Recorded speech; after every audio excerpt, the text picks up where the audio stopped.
Hello everyone, कैसे हो आप सभी। Welcome to Unacademy. This is Sanskriti Mishra. RRB JE का फॉर्म सभी ने यहाँ फिल कर दिया होगा और जितने भी स्टूडेंट हैं उन सब की प्रिपरेशन बहुत ही जोरदार चल रही होगी।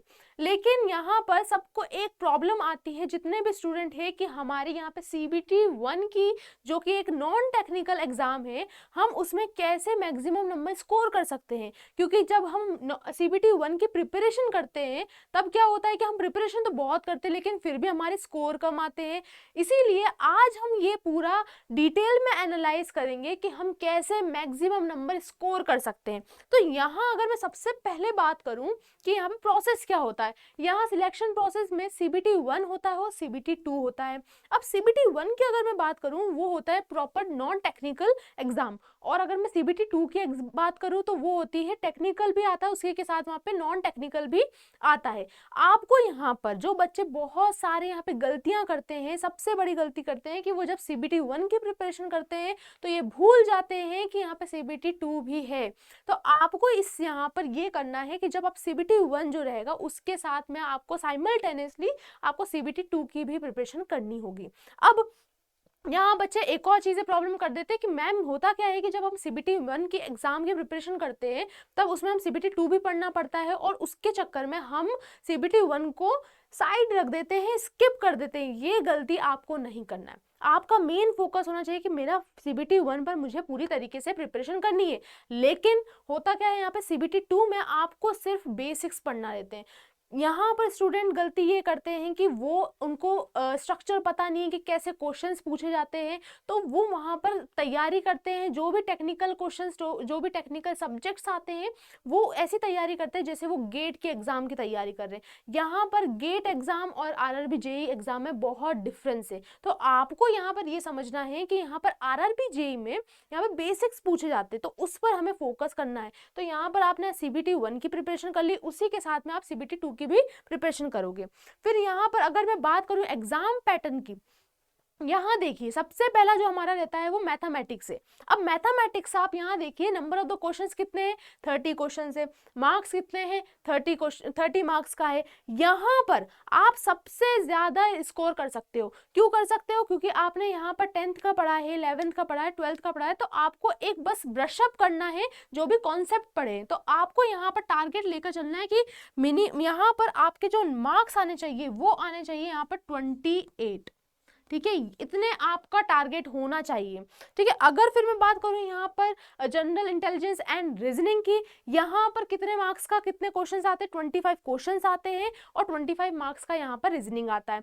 यहाँ पर रीजनिंग के लिए आपको सबसे ज्यादा लगती है यहाँ पर आपकी प्रैक्टिस।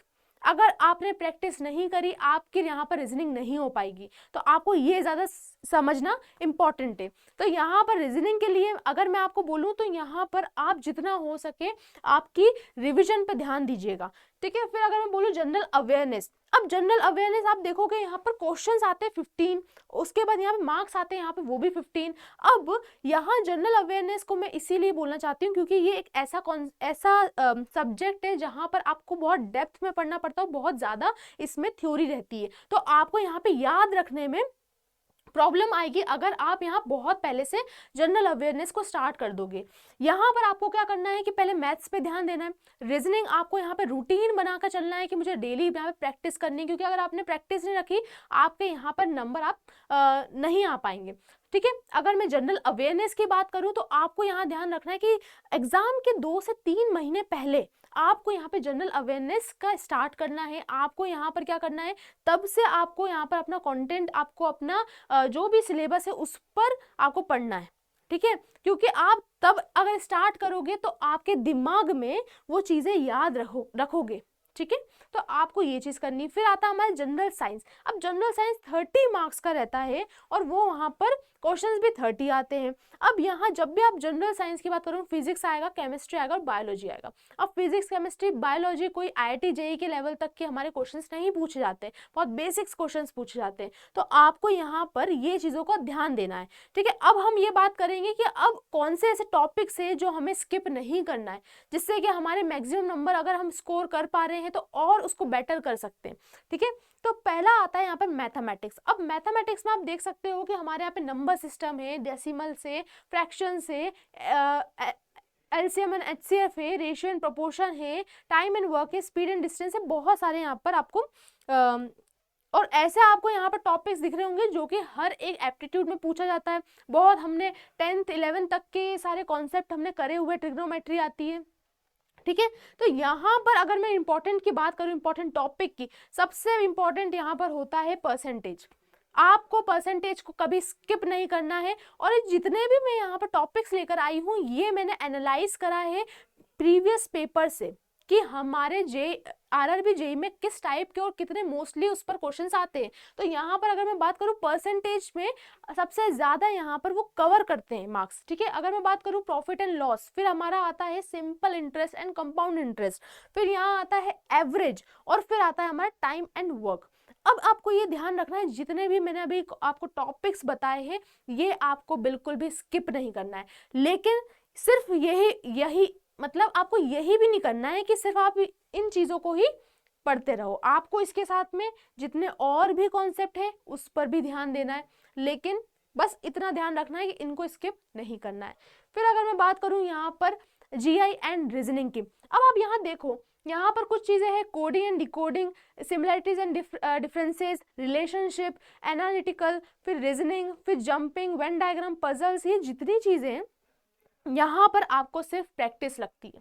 यहाँ कोई इतना टफ कॉन्सेप्ट नहीं पूछा जाता, बस आपको यहाँ पर डेली प्रैक्टिस की जरूरत है, ठीक है। यहाँ पर अगर मैं बात करूँ इंपॉर्टेंट टॉपिक की तो आप देख सकते हैं सबसे पहला आता है एनालिटिकल रीजनिंग, ठीक है। यहाँ फिर आता है similarities and differences, direction observation, फिर नॉन वर्बल रीजनिंग। अब direction observation, similarities and differences में जो क्वेश्चंस पूछे जाते हैं वो डायरेक्ट क्वेश्चंस नहीं रहते, बहुत घुमा कर आपसे पूछा जाएगा। आपको बस यही चीज का ध्यान रखना। अब ये चीज कैसे आपको पता चलेगी, जब आप प्रैक्टिस करोगे, ठीक है।